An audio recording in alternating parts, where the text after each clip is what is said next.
네 번째로는 이게 제가 너무 애매한 부분인데요. 생활력이 엄청 강합니다. 특히 여성분들이. 제가 보기엔 엄청나신 것 같습니다.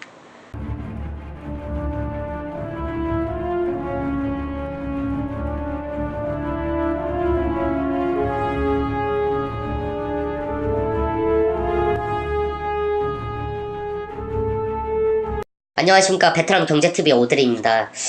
제가 이제 베트남에서 일도 해봤었고, 지금은 도대체 왜 베트남을 나오냐. 사람들이, 많은 제 지인들이, 야, 캄보디아나, 뭐, 라오스나, 미얀마, 뭐, 이런데 갈 생각 없냐. 그러니까 제가 사업을 하기 때문에 이런 얘기를 하겠죠. 사실은 저는 어떤 외국인보다 베트남을 좋아하는 외국인 중 한 명이고요. 사실 뭐 많은 시행착오와 과정이 있었었고, 그리고 지금은 사업을 하면서 베트남에 자주 나오는 이유는 여행 목적이 큽니다. 베트남에 나와서 베트남을 느끼고, 제가 직장을 다니다 보면 실무를 하기 때문에 크게 베트남의 변화를 본다라는 게 사실 쉽지는 않습니다.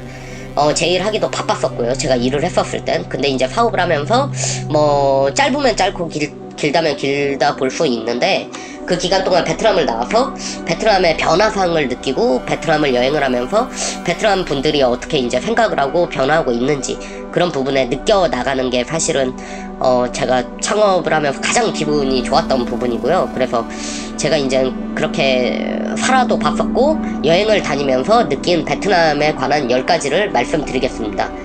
우선 첫 번째로는 와이파이 시스템이랑 통신사 시스템입니다. 사실 와이파이 시스템은 저는 이제 베트남에 처음 이제 나올 때 인터넷이 있을까라는 생각을 사실 많이 했었습니다. 근데 제가 나오고 정말 깜짝 놀란 건 웬만한 곳에 저는 와이파이가 없는 걸 본 적이 없습니다. 웬만한 데 다 있고, 통신사 시스템은 사실 한국이랑 다릅니다. 한국에는 뭐 366음제던가요? 뭐 68요금제 이런 것들이 있잖아요. 근데 이제 베트남 같은 경우에는 유심이 있으면 그 유심을 통해서 이런 과정을 거칩니다. 보시면은 아시겠지만 통신사에서 구매를 하실 수도 있고 프로그램을 가입하실 수도 있고요. 이런 마트, 편의점 같은 곳에 가가지고 이 납디엔이라는, 이게 납이 납부하다라는 뜻입니다. 그리고 이 띠엔이 돈이란 뜻이고, 이 딘토아이라는 게 딘토아이, 이게 이 핸드폰이란 뜻인데요. 비에텔, 모비폰 이런 것들은 통신사 이름들입니다.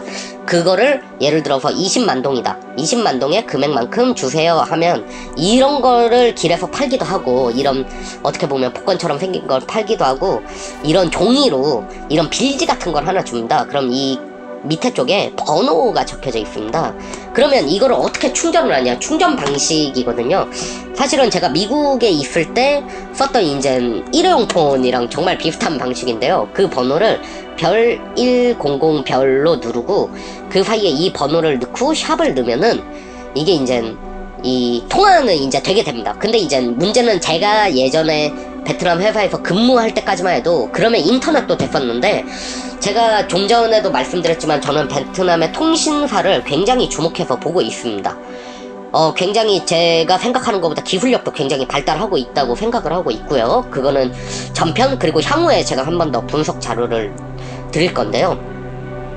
이제 그러고 나면은 이 3G를 연결을 할 수가 있습니다. 사실 단점이 있다면 이게 다 베트남어입니다. 이제 저는 베트남어를 어느 정도는 할 수 있기 때문에 이제 저한테는 그렇게 큰 불편함은 없는데요.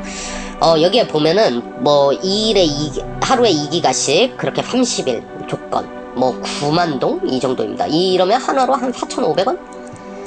제가 20만 동을 한 달에 충전을 하는데요. 이게 하나로 치면 한 10,000원 정도가 되는데 한 번도 불편함을 느껴본 적이 없습니다. 그리고 두 번째 느꼈던 점, 스마트폰 보급률. 저는 개인적으로 정말 깜짝 놀란 것 중 하나가 스마트폰 보급률인데요. 여기 제가 기사를 하나 발췌를 했습니다. 이 기사에서도 보시면 아시겠지만 70% 이상의 이 베트남 분들이 소유하고 있다. 이 스마트폰을 소유를 하고 있다. 이 적어도 이 단지 이 목적이다, 뭘 위해서인데, 이 사용하기 위해서, 이 단순한 기본적인 기능을 위해서라도 스마트폰을 70% 이상 보유를 하고 있습니다. 그리고 실제로 와보면 정말 많이 쓰고 있다라는 걸 느끼실 수가 있습니다. 그래서 지금 사실 제가 통신사에 관해서도 한번 말씀을 드렸었는데요. 베트남은 ATM 이용률이 우리나라만큼 높지가 않습니다. 특히 카드 이용, 이 하노이나 호치민, 다낭 이런 5대 도시를 가면은 사실 카드 사용이 어느 정도는 가능하지만 대부분의 이제 지방을 여행을 하게 되거나 지방을 만약에 가보시면 아시겠지만 지방 같은 경우엔 이 현찰이 없으면 정말 활동이 쉽지가 않고 이 카드 같은 경우에도 이 사용이 뭐 인터넷 연결이 잘 안 돼가지고 이 사용이 안 될 때도 많습니다. 그렇지만 이거를 저는 처음에 베트남에 왔을 때 그래서 노틸러스 효성을 조금 주목하고 보고 있었는데 제가 지금 생각을 하기론 이 단계를 뛰어넘고 이 ATM기, 카드기로 갔던 저희 어떻게 보면 우리나라의 과정을 뛰어넘고 이 QR코드나 이 페이 시장으로 들어가지 않을까 라는 생각을 조심스럽게 예측하고 있습니다. 이 부분도 제가 향후에는 이 경제TV 내에서 한번 말씀을 드릴 거고요. 그리고 세 번째로는 한국 식당과 식품입니다. 사실 제가 미국에 있을 때 조금 창피한 얘기이기도 한데 저는 너무 힘들었습니다. 제가 미국의 이 사우스캐롤라이나라는 주에 있었는데 정말 이 음식이라는 게 굉장히 힘들더라고요. 근데 저는 이제 미국에 있으면서 라면을 딱 한 번 먹어봤습니다. 딱 한 번.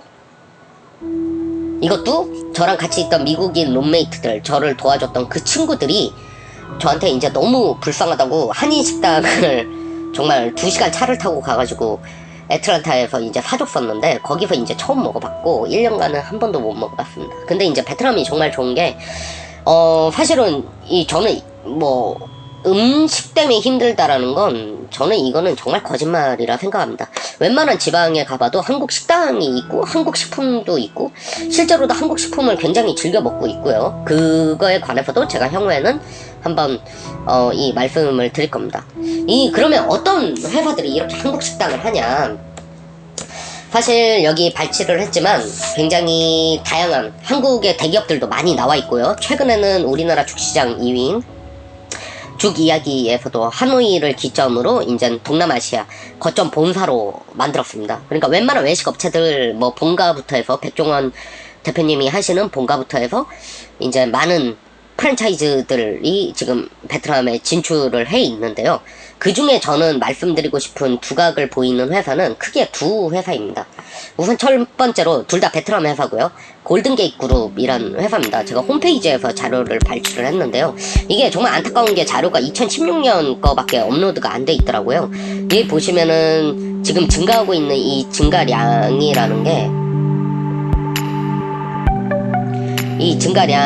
게 결국은 이 고객, 여기 보시면은 고객이 얼마나 늘고 있냐 보시면은 이게 100만 단위라 생각하시면 됩니다. 그러니까 400만 명 정도 이제 찾아오고 있다 라고 보시면 되고, 여기에도 한국 식당이 있습니다. 이 고기라든지 K-팝이라든지 이런 한국 식당들 뿐만 아니라 일본 식당, 이런 비어집, 그리고 웨스턴 쪽에, 그리고 나머지 부분들에 대한 컨셉을 잡아서 이 골든게이트 그룹은 지금 현재 여기 보시면 아시겠지만 제 생각에 홈페이지 업로드가 안 된 걸로 봐서는 이것도 2016년일 것 같습니다.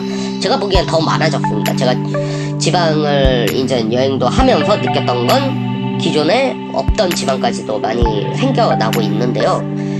보시면 아시겠지만은 지금 300개 이상의 이 누적이 됐다 이런 말이거든요. 이런 식당이 지금 이 골든게이트 그룹 내에서 300개 이상이 누적이 돼 있다 라고 돼 있고, 이 F&B 얘기는 정말 재밌기 때문에 제가 향후에도 한 번 더 촬영을 하도록 하겠습니다. 그리고 레드썬 그룹은 사실은 이렇게 킹 BBQ라든가 그리고 이제 뭐 사실 유명한 것도 타이 익스프레스가 굉장히 유명한데요.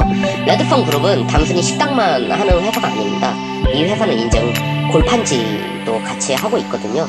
제가 자세히는 모르지만 아마 이 골판지가 한국의 대기업 베트남에 있는 납품을 하고 있는 걸로 알고 있고, 지금 CJ도 주력 지역으로 베트남에 큰 투자를 하고 있는데 지금 골든게이트 그룹 아니면 레드펀 제가 좀 헷갈리는데 그거는 향후에 제가 한 번 더 말씀드리겠지만 CJ 프레시웨이에서 식자재를 이런 한국 식당이 워낙 많아지다 보니까 공격적으로 영업을 하고 있고 지금 납품도 하고 있습니다. 사실 베트남에 있으면서 제가 정말 좋았던 거는 투자를 하기에 어떻게 보면 한국이었으면은 엄청난 호재거리이지 않습니까? 근데 이제 베트남에서는 생활로도 그리고 조금만 관심을 갖게 된다면 이러한 호재거리에 대한 방향성을 충분히 알아나갈 수 있다는 거죠.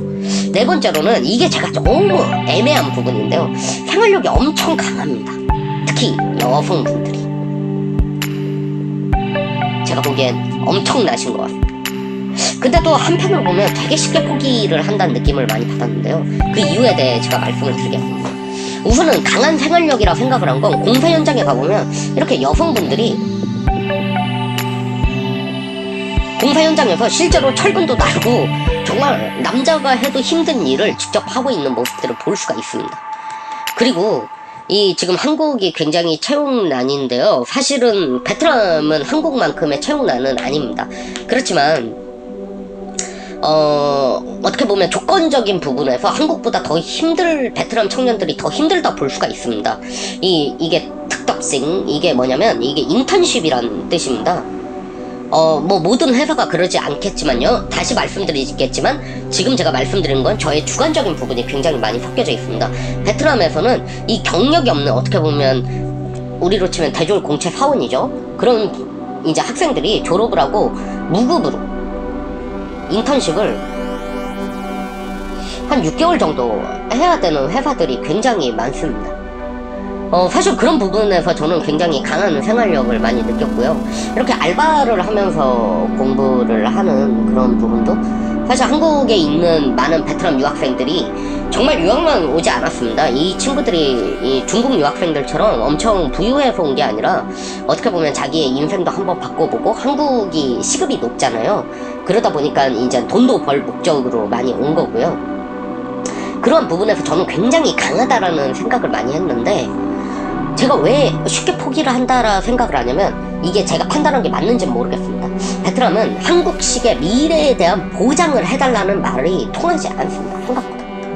이 뜨억나이라 그러는데 이 미래에 관한 것보다 사실 지금의 이런 우리로 치면은 야 이 회사 커가지고 나중에 내가 다 챙겨줄게 하면 한국인들은 그런 거에 어떻게 보면 미래를 보고 청춘도 바치고 좀 그런 부분이 있는데 제가 판단한 게 맞다면 아직은 그런 부분에는 익숙하지 않지 않나 라는 생각을 사실 되게 많이 하고 있고 그렇기 때문에 지금 현재가 더 중요하지 뭐 우리처럼 뭐 사실 기술을 배우기 위해서 연봉도 낮추고 뭐 좀 더 희생을 하고 이런 부분이 사실은 제가 생각할 때는 혼동이 될 정도로 정말 강한 정신력을 가졌는데 이런 부분은 제가 좀 못 느끼고 있습니다. 그래서 진짜 무서운 게 베트남이 이런 부분을 채우는 순간은 진짜 어떻게 보면 어마어마해지는 거죠.